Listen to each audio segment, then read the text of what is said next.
పులి కాదు పిల్లి. ఇది సోషల్ మీడియాలో ట్రోల్ చేయడానికి ఒక వెపన్గా వాడటానికి ఈ ప్రయత్నం చేసి ఉండొచ్చు. కానీ కూటమిలో లేదంటే తెలుగుదేశం పార్టీ జగన్ టూర్లు అంటే ఏమన్నా భయపడుతుందా, లేదంటే ఇప్పుడు ఆయన్ని నియంత్రించాలనుకుంటే ఎన్నాళ్ళు నియంత్రించగలుగుతారు ఇలాగా? అంటే ప్రాక్టికల్గా ఒక్కటి, Jagan way of politics different, Chandrababu గారి way of politics different. Pawan Kalyan తన రోడ్డు ఎక్కితే ఎగబడే జనాన్ని చూడాలనుకుంటాడు. జగన్ అంతే. చంద్రబాబు నాయుడు గారి దానికి వచ్చేటప్పటికి అట్లా ఎగబడి వచ్చేవాళ్ళు తక్కువ. లోకేష్ అయినా చంద్రబాబు గారైనా ఎగబడి వాళ్ళని చూడాలి అని వచ్చేవాళ్ళు తక్కువ. పార్టీ కార్యకర్తలు వస్తారు, సాధారణ ప్రజలు వీళ్ళు ఎగబడి వచ్చేటటువంటి తక్కువ. అంటే వాళ్ళకి వచ్చే క్రౌడ్ వేరు, వీళ్ళకి వచ్చే క్రౌడ్ వేరు. అది సిస్టమేటిక్, అది అనార్గనైజ్డ్.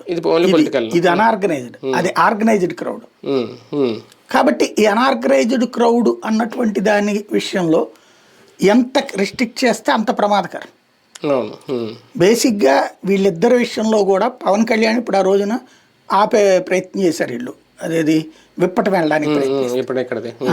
పవన్ వెళ్తే ఎగబడి వెళ్ళారా లేదా, అక్కడ ఇంకొంచెం జనం ఉంటారు కదా, అట్లాగే ఇతందైనా సరే.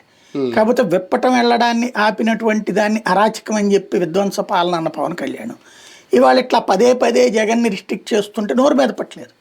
ప్రజాస్వామ్యంలో నీ దగ్గరకు వస్తే